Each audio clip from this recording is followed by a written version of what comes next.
يسر لي أمري واحلل عقدة من لساني يفقه قولي رب زدني علما سبحانك لا علم لنا إلا ما علمتنا إنك أنت العليم الحكيم أعوذ بالله من الشيطان الرجيم بسم الله الرحمن الرحيم فهل ينظرون إلا الساعة أن تأتيهم بغتة فقد جاء أشراطها فأنى لهم إذا جاءتهم ذكراهم صدق الله العظيم۔ سورہ محمد کی آیت نمبر 17 تک ہم پڑھ چکے ہیں۔ آج آیت نمبر 18 سے درس ہو رہا ہے۔ اس سے پہلے والی جو آیات ہیں ان میں ہم یہ پڑھ کر آئے تھے کہ جو اللہ کی اطاعت اور فرما برداری کرنے والے ہیں ان کے لیے اللہ تبارک و تعالی نے جنت تیار کر کے رکھی ہے۔ پھر اس جنت کی مثال بیان کی گئی، اور اسی طریقے سے جو نافرمان ہیں، اللہ کو ماننے والے نہیں ہیں، اللہ کی ماننے والے نہیں ہیں، تو ان کا بھی انجام بیان کر دیا گیا کہ ان کو جہنم کے اندر ڈالا جائے گا اور وہ ہمیشہ جہنم کے اندر رہیں گے۔ وَسُقُوا مَاءً حَمِيمًا فَقَطَّعَ أَمْعَاءَهُمْ، اور ان کو کھولتا ہوا گرم پانی پلایا جائے گا تو وہ ان کی انتڑیوں کو کاٹ ڈالے گا۔ اس طریقے سے ان کا انجام بیان کیا گیا۔ تو فرما برداروں کا بھی انجام اور ان کا انعام جو ہے اس کو بتایا گیا، اور نافرمانوں کا انجام اور ان کو جو سزا دی جائے گی، عذاب دیا جائے گا، اس کو بھی بیان کیا گیا۔ اس کے بعد پھر منافقین کا تذکرہ تھا کہ یہ رسول پاک صلی اللہ علیہ وسلم کی بارگاہ میں آتے ہیں، آپ کی مجلس کرتے ہیں، آپ کے پاس بیٹھتے ہیں، آپ کی باتوں کو سنتے ہیں، اور ایسا لگتا ہے جیسے بہت غور سے سن رہے ہوں، لیکن جب باہر نکلتے ہیں تو باہر نکلنے کے بعد ایمان والوں سے کہتے ہیں ماذا قال آنفا، کہ ابھی آپ نے کیا کہا، کیا آپ فرما رہے تھے۔ اس طرح کیوں کرتے تھے؟ یہ ایمان والوں کے دل کو جلانے کے لیے، ایمان والوں کو جو ہے وہ تکلیف پہنچانے کے لیے اس طرح کا عمل کرتے تھے کہ یہ سمجھ جائیں گے کہ ادھر تو بیٹھے ہوئے بڑے کان لگائے ہوئے تھے لیکن انہوں نے سنا نہیں، اور اب آ کر باہر جو ہے پوچھ رہے ہیں، تو گویا انہوں نے رسول پاک صلی اللہ علیہ وسلم کی بات کی طرف کوئی توجہ نہیں دی ہے۔ اس طریقے سے جو ہے دل جلانے کی کوشش کرتے ہیں ایمان والوں کی۔ آگے اللہ تعالیٰ فرما رہے ہیں کہ اب ان دلائل کو، ان باتوں کو دیکھ کر ہونا یہ چاہیے تھا کہ یہ پکے ایمان والے بن جاتے، یہ ایمان کو دل سے قبول کر لیتے، اور ان کو تو رسول پاک صلی اللہ علیہ وسلم کے بالکل قریب رہنے کا موقع ملا، تو ان کا زیادہ حق تھا یہ کہ یہ مان جاتے، لیکن اب بھی نہیں مان رہے ہیں، تو اب گویا ان کو صرف قیامت کا انتظار ہے، کسی اور چیز کا انتظار نہیں ہے۔ ان کو واعظ و تبلیغ کیا گیا، ان کو جو ہے واعظ و نصیحت کی گئی، ان کو سمجھایا گیا، ان کو ڈرایا گیا، ان کے سامنے وعیدیں بیان کی گئیں، ان کے سامنے اعمال صالحہ پر جو ثواب مرتب ہوتا ہے وہ بیان کیا گیا۔ ان میں سے کوئی بھی کام جو ہے ان پر کارگر نہیں ہوا، کوئی بات ان پر کارگر نہیں ہوئی۔ اب ان کو اگر انتظار ہے تو صرف قیامت کا ہے۔ فَهَلْ يَنظُرُونَ إِلَّا السَّاعَةَ، تو ان کو نہیں انتظار ہے، فَهَلْ يَنظُرُونَ، تو وہ نہیں انتظار کر رہے ہیں، إِلَّا السَّاعَةَ، مگر قیامت کا۔ حل کے معنی اصل میں آتے ہیں کیا، سوال کرنے کے لیے یہ لفظ آتا ہے، لیکن جب اس کے بعد الا آ جاتا ہے تو پھر عربی زبان کے قاعدے کے مطابق اس کے معنی نہیں کے ہو جاتے ہیں۔ تو فَهَلْ يَنظُرُونَ، تو وہ نہیں انتظار کر رہے ہیں، إِلَّا السَّاعَةَ، مگر قیامت کا، أَن تَأْتِيَهُمْ بَغْتَةً، أَن تَأْتِيَ، کہ تَأْتِيَ، آ جائے، ہم، ان کے پاس وہ قیامت آ جائے، بغتتاً، اچانک، اچانک ان کو یہ غفلت میں ہوں اور اچانک قیامت آ جائے، اور جب قیامت آئے گی تو اچانک ہی آئے گی۔ رسول پاک صلی اللہ علیہ وسلم نے ارشاد فرمایا جس وقت قیامت قائم ہوگی اس وقت ایک آدمی نے کھانے کے لیے لقمہ اٹھایا ہوگا، ابھی وہ منہ میں ڈال نہ سکا ہوگا کہ اس سے پہلے قیامت قائم ہو جائے گی۔ اسی طریقے سے ایک آدمی دکان پر پہنچا ہوا ہوگا اور وہ کپڑا خرید رہا ہوگا، جیب سے پیسے نکالے گا کپڑے کے اور دکاندار کو دینے لگے گا، دکاندار نے ہاتھ آگے کیا ہوگا لینے کے لیے، اس نے دینے کے لیے ہاتھ آگے بڑھایا ہوا ہوگا، ابھی یہ پیسے اس کے ہاتھ میں تھما نہیں پائے گا کہ اتنی دیر میں قیامت قائم ہو جائے گی، وہ لے نہیں سکے گا، یہ دے نہیں سکے گا، اس سے پہلے قیامت قائم ہو جائے گی۔ ایک دودھ نکالنے والا جانور کا دودھ نکالے گا، وہ تھن کو دبائے گا کہ اس سے دودھ نکلے، ابھی دودھ نکلا نہیں ہوگا کہ اس سے پہلے قیامت قائم ہو جائے گی۔ اچانک جو ہے قیامت آ جائے گی، لوگ اپنے غفلت میں ہوں گے، مست ہوں گے کہ ایک دم سور کے اندر پھونکا جائے گا اور قیامت قائم ہو جائے گی، اور پھر جو ہے لوگ ادھر سے ادھر بھاگے پھر رہے ہوں گے اور اس طریقے سے ہوں گے۔ وَتَرَى النَّاسَ، اس طرح لوگوں کو دیکھو گے سکارا، کہ گویا ان کے اوپر نشہ طاری ہے، حالانکہ ان کے اوپر وما ہم بسکارا، ان پر نشہ طاری نہیں ہوگا، ولیکن عذاب اللہ شدید، لیکن اللہ کا عذاب ہوگا اور وہ بہت سخت ہوگا۔ تو اللہ فرما رہے ہیں کہ ان کو اس قیامت کا انتظار ہے کہ جو ان کے پاس اچانک آ جائے گی، تو سنو فقد جاء اشراطها، تو قیامت کی علامتیں آ چکی ہیں۔ قیامت کی علامتیں کیا ہیں؟ سب سے بڑی علامت قیامت کی وہ رسول پاک صلی اللہ علیہ وسلم کی بعثت ہے، کیونکہ آپ آخری پیغمبر ہیں، آپ کے بعد اب اور کوئی پیغمبر آنے والا نہیں ہے، آپ کے بعد اب قیامت ہی آئے گی۔ اسی لیے ایک حدیث شریف میں رسول پاک صلی اللہ علیہ وسلم نے ارشاد فرمایا، صحیحین کی روایت ہے، بخاری میں بھی اور مسلم میں بھی ہے، آپ نے فرمایا انا والساعۃ کہاکتین، کہ میں اور قیامت دونوں اس طریقے سے ہیں۔ اس طرح انگلیوں کو اٹھا کر آپ نے اشارہ کر کے بتایا، جس طرح یہ دو انگلیاں ہیں اس طرح وہ میں اور قیامت، یعنی جس طریقے سے ان دونوں انگلیوں میں تھوڑا سا فرق ہے، بیچ والی انگلی آگے بڑھی ہوئی ہے اور دوسری والی انگلی جو ہے وہ نیچے ہے، تھوڑا سا فرق ہے، تو آپ نے فرمایا کہ بس اتنا ہی فرق اب قیامت کے قائم ہونے میں رہ گیا ہے، اس سے زیادہ فرق نہیں ہے۔ انا والساعۃ کہاکتین، میں اور قیامت دونوں اس طریقے سے ان دو انگلیوں کی طرح ہے، کوئی زیادہ فرق اب قیامت کے آنے میں نہیں رہا ہے۔ اسی طریقے سے قیامت کی نشانی آ گئی، اقتربت الساعۃ وانشق القمر، کہ قیامت قریب ہو گئی اور چاند کے دو ٹکڑے ہو گئے۔ رسول پاک صلی اللہ علیہ وسلم کا معجزہ ہے شق القمر کا۔ رسول پاک صلی اللہ علیہ وسلم رات کے وقت میں جبل ابو قبیس پہ تشریف فرما تھے، مشرکین کی ایک جماعت وہاں پر تھی، انہوں نے رسول پاک صلی اللہ علیہ وسلم سے درخواست کی کہ اگر آپ واقعتاً اللہ کے پیغمبر ہے، یہ 14ویں کا چاند ہے، تو اس کے آپ دو ٹکڑے کر کے دکھائیے۔ رسول پاک صلی اللہ علیہ وسلم نے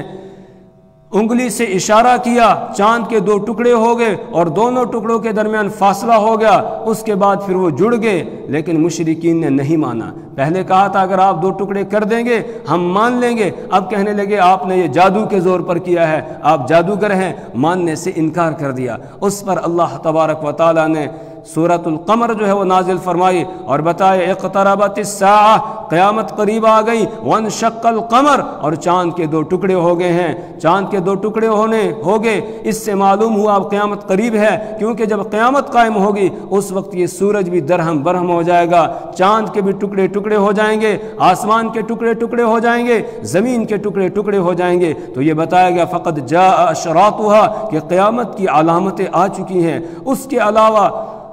اللہ کے رسول صلی اللہ علیہ وسلم نے قیامت کی اور بہت ساری علامتیں بیان کی، جن علامتوں میں سے بہت ساری اس وقت تک جو ہے وہ ظاہر ہو چکی ہیں اور آ چکی ہیں، اور اللہ کا یہ کلام بالکل زندہ اور جاوید کلام ہے، یہ ہر دور کے لوگوں کے لیے کلام ہے، یہ تازہ کلام ہے۔ یہ بتا رہا ہے کہ آج بھی گویا ہم سے یہ کہا جا رہا ہے کہ لوگوں تم کہاں غفلت کے اندر پڑے ہوئے ہو، کہاں جا رہے ہو،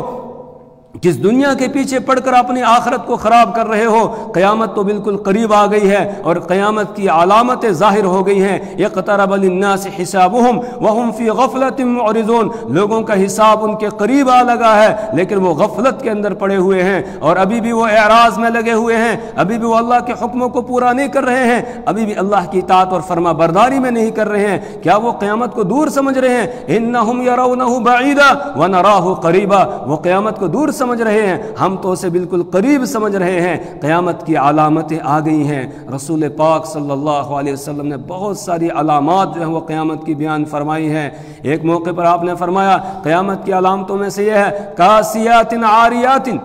کہ کپڑے پہنے ہوئے عورتیں ہوں گی لیکن پھر بھی ننگی ہوں گی۔ صحابہ کرام نے عرض کیا یا رسول اللہ صلی اللہ علیہ وسلم، سمجھ میں نہیں آیا کہ آپ فرما رہے ہیں کاسیات کپڑے پہنے ہوئے ہوں گی، عاریات ننگی ہوں گی، یہ سمجھ میں نہیں آیا؟ آپ صلی اللہ علیہ وسلم نے ارشاد فرمایا اس کا مطلب یہ ہے کپڑے پہنے ہوئے ہوں گی یعنی بہت باریک کپڑا پہنے ہوئے ہوں گی جس سے ان کے جسم کی سفیدی ظاہر ہو رہی ہوگی، تو یہ ایسے ہے جیسے ننگی ہو۔ آج ہم دیکھ رہے ہیں آج اسی طریقے کا کپڑا جو ہے وہ عورتیں پہن رہی ہیں، ہمارے گھروں میں پہن رہی ہیں، اور ہمیں کوئی فکر ہی اس کی نہیں ہے۔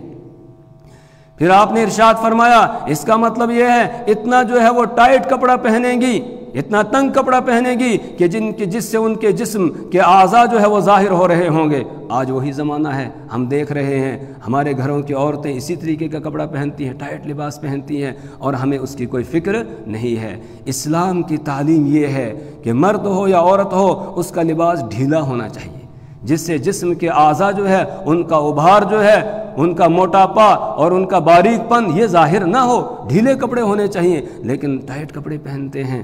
تو یہ قیامت کی علامات میں سے ہے۔ کاسیات عاریات، کپڑے پہنے ہوئے بھی ننگی ہوں گی۔ اور حدیث جبرائیل جو جمعے کے بیان میں ہماری چل رہی ہے، اس میں ہم پڑھ کر آئے ہیں کہ جب حضرت جبرائیل علیہ السلام نے رسول پاک صلی اللہ علیہ وسلم سے دریافت کیا قیامت کب آئے گی، تو جبرائیل رسول پاک صلی اللہ علیہ وسلم نے جواب دیا کہ مل مسئول عنہا بعلم من السائل، کہ جس سے پوچھا جا رہا ہے وہ سائل سے، سوال کرنے والے سے زیادہ نہیں جانتا ہے۔ پھر جبرائیل علیہ السلام نے پوچھا ما اماراتها، کہ اس کی علامتیں کیا ہیں، تو علامت رسول پاک صلی اللہ علیہ وسلم نے بیان فرمائی ان تلد الامۃ ربتها، کہ باندی اپنے آقا کو، اپنی مالکن کو جنم دے گی، اس کو جنے گی۔ اس جملے کی بہت ساری جو ہے وہ تشریح کی گئی، بہت سارے مطالب اس کے بیان کیے گئے۔ ایک تشریح اس کی یہ ہے کہ اولاد ماں باپ کی نافرمان ہو جائے گی، اور بیٹی ماں کے اوپر ویسے حکم چلائے گی جس طریقے سے مالکن اپنے گھر کی نوکرانی جو ہے اور باندی اور لونڈی پر حکم چلاتی، اس طریقے سے بیٹی ماں پر حکم چلائے گی۔ حالانکہ بیٹیوں کے اندر اللہ تبارک و تعالیٰ نے اطاعت کا جذبہ رکھا ہے، وہ ماں باپ کی بڑی فرما بردار ہوتی ہیں، بیٹوں کے مقابلے میں بیٹیاں زیادہ فرما بردار ہوتی ہیں، لیکن بیٹیاں بھی نافرمان ہو جائیں گی تو اولاد ماں باپ کی نافرمان ہو جائے گی۔ یہ قیامت کی علامتوں میں سے ہے۔ آج ہم دیکھ رہے ہیں کتنے ماں باپ جو ہے وہ شکایت کرتے ہیں جی بیٹا بڑا نافرمان ہو گیا ہے، مانتا نہیں ہے، اس کے لیے دعا کریں، کوئی تعویذ دے دے، کوئی اور کرے، اس طریقے سے جو ہے وہ کہتے رہتے ہیں۔ تو یہ بھی قیامت کی علامتوں میں سے ہے۔ اس کے علاوہ اور بہت ساری علامات رسول پاک صلی اللہ علیہ وسلم نے بیان فرمائی ہیں جو بالکل جو ہے اس وقت ظاہر ہو چکی ہیں، اور ہمیں جو ہے یہ اعلان کر کے کہا جا رہا ہے کہ تم کہاں گھوم رہے ہو، کس غفلت کے اندر پڑے ہوئے ہو، آؤ اللہ کے حکموں کو پورا کرو، اللہ کی اطاعت اور فرما برداری کا راستہ اختیار کر لو۔ فقد جاء اشراطها، قیامت کی علامتیں ظاہر ہو چکی ہیں، آ چکی ہیں۔ فأنى لهم اذا جاءتهم ذکراہم، جب قیامت آ جائے گی اس وقت یہ سمجھیں گے، اس وقت یہ نصیحت حاصل کرنا چاہیں گے، لیکن اس وقت ان کو نصیحت حاصل کرنا کچھ بھی کام نہیں دے گا۔ فَأَنَّا، تو کہاں، لہم، ان کے لیے ہوگا، ذکراہم، نصیحت حاصل کرنا، اذا جاءتہم، جب ان کے پاس آ جائے گی وہ قیامت۔ جب قیامت آ جائے گی اس کے بعد یہ نصیحت حاصل کرنا چاہیں گے، لیکن اس وقت ان کا نصیحت حاصل کرنا ان کے کچھ بھی کام نہیں آئے گا، اس لیے کہ قیامت کے قائم ہونے سے پہلے ہی توبہ کا دروازہ بند ہو جائے گا۔ آپ نے جو قیامت کی بڑی بڑی 10 علامتیں بیان فرمائی ہیں، ان میں سے 2 علامتیں بیان فرمائی۔ ایک یہ کہ صفا پہاڑی پھٹے گی اور اس سے ایک جانور نکلے گا جو لوگوں کہ چہروں کے اوپر نشان لگا دے گا، مومن کے چہرے پر نشان لگائے گا جس سے اس کا چہرہ چمک اٹھے گا، اور کافر کے چہرے پر بھی نشان لگائے گا جس سے اس کا چہرہ جو ہے سیاہ ہو جائے گا، کالا ہو جائے گا، اور الگ الگ مومن اور کافر پہچانے جائیں گے۔ اسی طریقے سے اسی دن یا دونوں علامتوں میں سے آپ نے فرمایا کہ دونوں میں سے ایک پہلے ظاہر ہوگی، چاہے پہلے جانور نکل آئے، چاہے پہلے سورج جو ہے وہ نکل آئے۔ سورج مغرب کی جانب سے طلوع ہوگا، آدھے آسمان تک آئے گا، اس کے بعد پھر واپس چلا جائے گا۔ یہ وہ موقع ہوگا کہ اس کے بعد توبہ کا دروازہ بند ہو جائے گا، کسی کی توبہ قبول نہیں ہوگی، اور کوئی ایمان لانا چاہے گا اس کا ایمان بھی قبول نہیں ہوگا۔ تو قیامت کی علامات جو خاص علامتیں ہیں وہ جب آ جائیں گی اس کے بعد توبہ قبول نہیں ہوگی، اس کے بعد ایمان لانا قبول نہیں ہوگا۔ تو جب قیامت قائم ہو جائے گی اس کے بعد کس کی توبہ کو قبول کیا جائے گا، کس کے ایمان کو قبول کیا جائے گا، ان کے کچھ بھی کام نہیں آئے گا۔ وَجِيءَ يَوْمَئِذٍ بِجَهَنَّمَ يَوْمَئِذٍ يَتَذَكَّرُ الْإِنسَانُ وَأَنَّى لَهُ الذِّكْرَى۔ قیامت کے دن اللہ فرما رہے ہیں کہ جہنم کو لایا جائے گا، جب لوگ جہنم کو دیکھیں گے اس کے بعد کہیں گے اب ہم ایمان لا رہے ہیں، اب ہم مان رہے ہیں۔ اللہ فرما رہے ہیں کہ اب اس دن نصیحت حاصل کرنا، اس دن تذکر ان کے کچھ بھی کام نہیں آئے گا۔ آج موقع ہے، آج موقع دیا جا رہا ہے سب کو، آج مہلت دی جا رہی ہے سنبھلنے کی، سدھرنے کی، کہ مان جاؤ ابھی موقع ہے۔ فَأَنَّى لَهُمْ إِذَا جَاءَتْهُمْ ذِكْرَاهُمْ فَأَنَّى، تو کہاں ہے لہم، ان کے لیے، ذکراہم، ان کا نصیحت حاصل کرنا، یعنی کہاں میسر ہوگا ان کو نصیحت حاصل کرنا، اذا جاءتہم، جب ان کے پاس وہ آ جائے گی، قیامت آ جائے گی۔ اصل عبارت ایسے ہونی چاہیے تھی فَأَنَّى لَهُمْ ذِكْرَاهُمْ اذا جاءتہم، لیکن چونکہ یہ صورت ہے اس کا عجیب ایک انداز ہے، ہم اس طریقے سے ہر ایک جملے میں آگے آ رہا ہے، اسی لیے ذکرہ کا لفظ بعد میں آ گیا تاکہ تقوی کے ساتھ وہ مل جائے۔ تقواہم، ذکراہم، اہواہم اوپر سے آ رہا ہے، امعاہم، اہواہم اوپر ہے، اس طریقے سے جو ہے وہ اس کا ایک قافیہ بندی سی آ رہی ہے، تو اس لیے ذکرہ کے لفظ کو بعد میں لایا۔ فَأَنَّى لَهُمْ إِذَا جَاءَتْهُمْ ذِكْرَاهُمْ، تو کہاں ہے ان کے لیے نصیحت حاصل کرنا، یعنی کہاں ان کو نصیحت حاصل کرنا میسر ہوگا، جب وہ قیامت آ جائے گی۔ بس فَاعْلَمْ أَنَّهُ لَا إِلَٰهَ إِلَّا اللَّهُ وَاسْتَغْفِرْ لِذَنبِكَ وَلِلْمُؤْمِنِينَ وَالْمُؤْمِنَاتِ وَاللَّهُ يَعْلَمُ مُتَقَلَّبَكُمْ وَمَثْوَاكُمْ فَاعْلَمْ، تو آپ جان لیجئے اے نبی صلی اللہ علیہ وسلم، آپ یقینی طور پر جان لیجئے أَنَّهُ لَا إِلَٰهَ إِلَّا هُوَ، کہ اللہ کے علاوہ کوئی بندگی کے لائق نہیں ہے، اس کے علاوہ کوئی معبود نہیں، کوئی عبادت کے لائق نہیں ہے، اس کے علاوہ کوئی مشکل کشا نہیں، کوئی حاجت روا نہیں ہے، کوئی لڑکے اور لڑکیاں دینے والا نہیں ہے، کوئی تمہاری دعا اور پکار کو سننے والا نہیں ہے، کوئی تمہاری حاجات کو پورا کرنے والا نہیں ہے، کوئی تمہاری بگڑی بنانے والا نہیں ہے، وہی ایک اکیلا ہے جو تمہارے یہ سارے کام کرنے والا ہے۔ فَاعْلَمْ أَنَّهُ لَا إِلَٰهَ إِلَّا هُوَ، جان لیجئے کہ اللہ کے علاوہ کوئی بندگی کے لائق نہیں ہے۔ وَاسْتَغْفِرْ لِذَنبِكَ، وَاسْتَغْفِرْ لِذَنبِكَ، اور آپ استغفار کیجئے، معافی مانگیے، لِذَنبِكَ، اپنے قصور کے لیے، وَلِلْمُؤْمِنِينَ، اور ایمان والوں کے لیے، وَالْمُؤْمِنَاتِ، ایمان والے مردوں کے لیے، وَالْمُؤْمِنَاتِ، اور ایمان والی عورتوں کے لیے، سب کے لیے آپ استغفار کیجئے، اپنے لیے بھی۔ حالانکہ رسول پاک صلی اللہ علیہ وسلم اور ہر نبی گناہوں سے معصوم ہوتا ہے، نبی سے گناہ سرزد نہیں ہوتا ہے۔ پھر یہاں استغفار کا کیا مطلب ہے؟ مفسرین نے لکھا ہے یہاں استغفار کا مطلب یہ ہے کہ آپ سے جو اجتہادی طور پر کوئی غلطی ہو جائے یا کوئی بھول چوک ہو جائے تو اس کے لیے بھی اللہ سے استغفار کیجئے، اللہ سے معافی مانگیے۔ جس طریقے سے غزوہ بدر کے قیدی آپ کے پاس لائے گئے، ان کے بارے میں فیصلہ کیا گیا، آپ نے صحابہ سے رائے لی، سیدنا ابوبکر صدیق رضی اللہ تعالیٰ عنہ نے رائے دی کہ کچھ لے دے کر ان کو چھوڑ دیا جائے، حضرت فاروق اعظم رضی اللہ تعالیٰ عنہ نے یہ رائے دی کہ یا رسول اللہ صلی اللہ علیہ وسلم، میں تو یہ کہتا ہوں کہ ہم میں سے ہر کسی کا کوئی نہ کوئی رشتہ دار ہے، تو اس کو اس کے رشتہ دار کے حوالے کیا جائے، مسلمان کے حوالے کیا جائے، وہ اپنے رشتہ دار کی گردن اڑا دے۔ رسول پاک صلی اللہ علیہ وسلم نے سیدنا ابوبکر صدیق رضی اللہ تعالیٰ عنہ کی رائے کے مطابق فیصلہ کیا، اور یہ فیصلہ کوئی شریعت کے خلاف نہیں تھا، کیونکہ ابھی ہم اسی صورت میں اوپر پڑھ کر آئے ہیں کہ جب قید کر کے ان کو لایا جائے تو چاہے آپ ان کو احسان کر کے چھوڑ دیں اور چاہے فدیہ لے کر آپ ان کو چھوڑ دیں، یہ دونوں اختیارات جو ہیں وہ دیے گئے تھے۔ ان اختیارات کے مطابق رسول پاک صلی اللہ علیہ وسلم نے فیصلہ کیا کہ کچھ لے دے کر ان کو چھوڑ دیا جائے، کسی کو احسان کر کے ویسے ہی اس کو چھوڑ دیا جائے، یہ فیصلہ آپ نے کیا۔ لیکن اللہ کے یہاں ان بدر کے قیدیوں کے لیے یہ فیصلہ جو ہے وہ زیادہ اچھا نہیں تھا، ان کے لیے تو وہ فیصلہ زیادہ اچھا تھا جو حضرت فاروق اعظم رضی اللہ تعالیٰ عنہ نے کیا تھا۔ اس پر اللہ کی طرف سے تنبیہ آ جاتی ہے اور ناراضگی کا اظہار ہو جاتا ہے، حالانکہ آپ نے کوئی گناہ کا کام نہیں کیا ہے، اللہ کی طرف سے اختیار تھا، لیکن خلاف اولا یہ کام ہو گیا، اس پر اللہ تبارک و تعالیٰ کی طرف سے تنبیہ آتی ہے۔ اس طرح کی جو بھول چوک یا اس طریقے کی جو اجتہادی غلطی ہوئی ہے، اس پر آپ کو فرمایا جا رہا ہے کہ وَاسْتَغْفِرْ لِذَنبِكَ، آپ اپنے قصور کے لیے اللہ سے استغفار کیجئے، معافی طلب کیجئے۔ تفسیر معالم التنزیل کے اندر یہ بات لکھی ہے کہ امر بالاستغفار مع انہ مغفور لہ لیستن بہ امتہ، کہ رسول پاک صلی اللہ علیہ وسلم کو یہاں استغفار کا حکم دیا گیا باوجود اس کے کہ آپ بخشائے ہیں۔ اگلی صورت کے اندر آ رہا ہے سورہ فتح کے اندر لیغفر لک اللہ ما تقدم من ذنبک وما تأخر، کہ جو بھول چوک بھی آپ سے ہوئی تھی وہ بھی اللہ نے معاف کر دی ہے۔ جب وہ بھی معاف کر دی تو پھر استغفار کا مطلب کیا ہے؟ تو تفسیر معالم التنزیل کے اندر یہ لکھا ہے کہ آپ کو استغفار کا حکم دیا گیا باوجود اس کے کہ مع انہ مغفور لہ، آپ بخشائے ہیں۔ یہ حکم کیوں دیا گیا؟ لیستن بہ امتہ، تاکہ آپ کی امت آپ کی اتباع کرے۔ مطلب کیا ہوا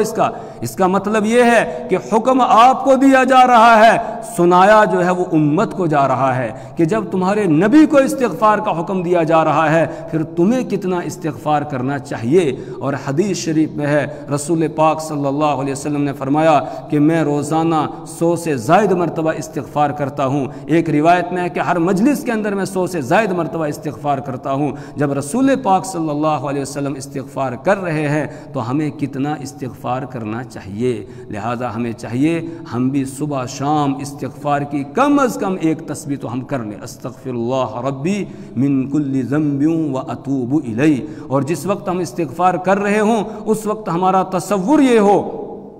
کہ میں استغفار کر رہا ہوں اور اپنے گناہوں کو دھو رہا ہوں، میں گناہوں سے غسل کر رہا ہوں۔ جس طریقے سے ہمارے جسم کے اوپر میل کچیل جمع ہو جاتی ہے، اسی طریقے سے گناہوں کی بھی ایک میل ہوتی ہے، گناہوں کی بھی نجاست ہوتی ہے، اس کی صفائی کے لیے استغفار ہے۔ لہٰذا ہم استغفار کر رہے ہوں اس وقت ہمارا تصور یہ ہو کہ ہم گناہوں سے غسل کر رہے ہیں، اپنے گناہوں کو دھو رہے ہیں۔ اور استغفار کے بعد اگر ہو سکے تو پھر ہمیں ایک تسبیح درود پاک کی کر لینی چاہیے۔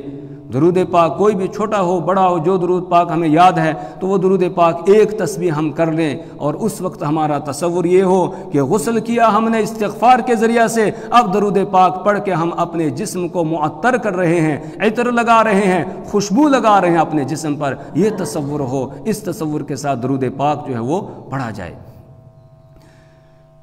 دوسرے نمبر پر یہاں حکم دیا رسول پاک صلی اللہ علیہ وسلم کو کہ آپ استغفار کیجئے ایمان والوں کے لیے۔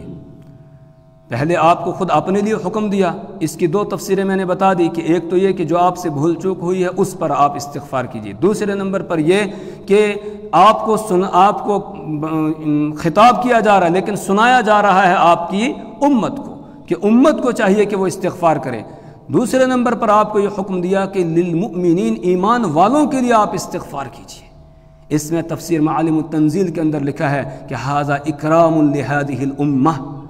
کہ یہ اس امت کا اکرام ہے کہ اللہ تبارک و تعالی نبی کو حکم دے رہا ہے کہ آپ اپنی امت کے لیے استغفار کیجئے، اپنی امت کے لیے اللہ سے معافی مانگیے، امت کے مردوں کے لیے بھی معافی مانگیے، امت کے عورتوں کے لیے بھی اللہ سے معافی مانگیے۔ یہ اس امت کا اکرام ہے، اعزاز ہے اللہ کے یہاں، جس سے اس امت کا مرتبہ اور مقام ظاہر ہو رہا ہے۔ لہذا امت کو بھی چاہیے کہ وہ اپنے مرتبے اور مقام کو سمجھے اور اپنے مرتبے اور مقام کو باقی رکھنے کے لیے اللہ کی اطاعت اور فرما برداری والی زندگی بسر کرے، نافرمانی کر کے جو مرتبہ اور مقام اللہ نے دیا تھا اس سے اپنے آپ کو نیچے نہ گرائے۔ وہ سورہ 3 کے اندر اللہ نے ارشاد فرمایا وَالتِّينِ وَالزَّيْتُونِ وَطُورِ سِينِينَ وَهَذَا الْبَلَدِ الْأَمِينَ لَقَدْ خَلَقْنَا الْإِنسَانَ فِي أَحْسَنِ تَقْوِيمٍ ثُمَّ رَدَدْنَاهُ أَسْفَلَ سَافِلِينَ۔ انسان کو ہم نے بہترین ڈھانچے کے اندر بنایا ہے، پھر یہ اگر اچھے کام کرتا ہے تو اسی ڈھانچے کے اندر رہتا ہے، لیکن اگر یہ اپنے اعمال کو خراب کر دیتا ہے ثُمَّ رَدَدْنَاهُ أَسْفَلَ السَّافِلِينَ، پھر ہم اس کو بالکل نچلے درجے کے اندر اتار دیتے ہیں، نچلے درجے میں اس کو اتار دیتے ہیں، وہاں کی طرف ہم اس کو لوٹا دیتے ہیں جب یہ اپنے مرتبے اور مقام کو سمجھتا نہیں ہے۔ تو یہ ہمارا اکرام اللہ نے کیا ہے کہ نبی کو حکم دیا کہ آپ اپنی امت کے لیے استغفار کیجئے، اور پھر نبی صلی اللہ علیہ وسلم نے کوئی موقع نہیں چھوڑا، ہر موقع پر اپنی امت کو یاد رکھا اور اپنی امت کے لیے معافی مانگتے رہے، اللہم اغفر لامتی، اللہم اغفر لامتی، اللہم اغفر لامتی، یہ کہتے رہے۔ اور قیامت کے دن جس وقت کے نفسی کا عالم ہوگا، ہر ایک کو اپنی پڑی ہوئی ہوگی، کسی کو کسی دوسرے کا کوئی خیال نہیں ہوگا، یہاں تک کہ انبیاء اکرام علیہ الصلوۃ والسلام بھی اس وقت نفسی کے عالم میں ہوں گے، لیکن رسول پاک صلی اللہ علیہ وسلم کی زبان مبارک پر اس وقت بھی یا رب امتی یا رب امتی یہ الفاظ ہوں گے، اے اللہ، اے میرے رب میری امت، میرے رب میری امت کا کیا بنے گا؟ اس وقت بھی آپ اپنی امت کے لیے پریشان ہوں گے۔ ایسا پیارا نبی اللہ تعالیٰ نے ہمیں عطا کیا۔ تو یہاں اللہ حکم دے رہے ہیں وَاسْتَغْفِرْ لِذَنْبِكَ، آپ اپنے قصور کے لیے معافی طلب کیجئے، وَلِلْمُؤْمِنِينَ اور ایمان والوں کے لیے استغفار کیجئے، وَالْمُؤْمِنَاتِ اور ایمان والیوں کے لیے استغفار کیجئے، وَاللَّهُ يَعْلَمُ مُتَقَلَّبَكُمْ وَمَثْوَاكُمْ، اللہ تبارک و تعالی